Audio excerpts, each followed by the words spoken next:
Foram 200 dias, 7 meses. Nesses 7 meses, muita coisa aconteceu. A ponto de, às vezes, a gente perder a dimensão dos avanços que nós tivemos nesse período. Aliás, avanços que não tem nada a ver com sorte, como alguns querem colocar. 5 pontos fundamentais de virada, de mudança, nesse primeiro semestre de 2023. O primeiro ponto foi a melhora na economia. Em 7 meses de governo Lula, o Brasil passou de uma perspectiva de crescimento de 1% para 2%. Passou de uma inflação em alta, que estava pegando na ponta, no bolso, a população mais pobre, para deflação no mês de junho. E puxada, sobretudo, pelo preço dos alimentos, que começou a cair. E ainda gerou 705 mil vagas de emprego formal, chegando à menor taxa de desemprego desde 2016. Segundo, o combate à fome voltou para o nosso país. O governo Lula, logo de cara, retomou o Bolsa Família com R$600 e ainda com R$150 a mais por criança em cada família. O Bolsa Família sempre foi um instrumento importante de combate à fome, porque essas pessoas que recebem vão pegar esse dinheiro, e é o que fazem, para comprar o básico para sobreviver. Isso é a diferença entre ter ou não ter um prato de comida para dar para os filhos. Além do Bolsa Família, foi retomado, e eu tive a honra de ser o relator, o Programa de Aquisição de Alimentos. Esse é um programa que muita gente não conhece, mas ele tem um papel fundamental desde o primeiro governo Lula. O que ele faz? Ele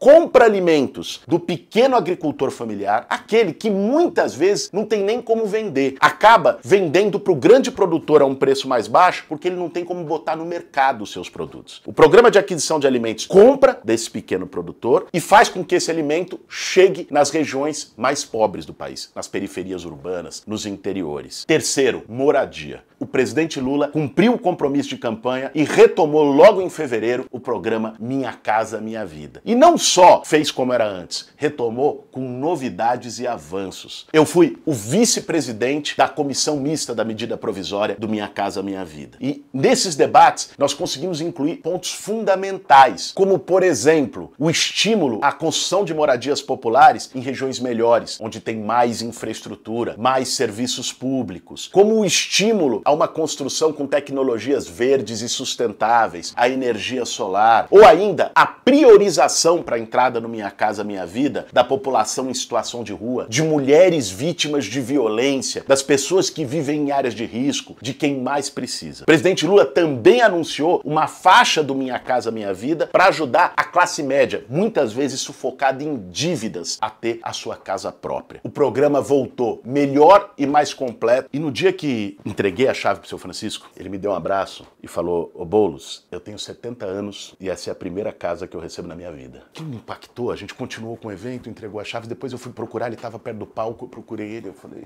meu companheiro, me fala, como assim você tem 70 a primeira casa da tua vida? E ele falou, contou a história dele. Saí do sertão, comecei a trabalhar desde cedo na roça. Meu pai batia na minha mãe veio comigo pra São Paulo, eu menino. Trabalhei de tudo que você possa imaginar aqui em São Paulo. Trabalhei catando latinha, trabalhei de chapeiro, trabalhei em indústria, trabalhei fazendo bico, tudo. Mas eu nunca, mesmo trabalhando a vida toda, nunca tive a oportunidade de ter minha casa. Sempre vivi do aluguel, pagava aluguel. Não tinha condição de financiar. E hoje eu tô tendo minha casa. E o que possibilitou ele ter a casa dele foi uma modalidade do programa Minha Casa Minha Vida, que foi o programa Minha Casa Minha Vida Entidades. Quarto ponto, ações de ministérios que foram fundamentais nessa retomada do governo Lula. Primeiro, recuperar ministérios que haviam sido extintos, quer dizer, o Ministério da Cultura com a Margarete Menezes, ou o Ministério dos Direitos Humanos com Silvio Almeida, Ministério da Igualdade Racial com a Aniele Franco, a retomada do Ministério das Cidades e aí a criação inédita da Secretaria Nacional de Periferias, foi assumida pelo meu companheiro Guilherme Simões, jovem negro periférico do Grajaú, extremo sul de São Paulo. Nós tivemos no Ministério da Saúde a Anísia Trindade da Fiocruz, recuperando mais médicos.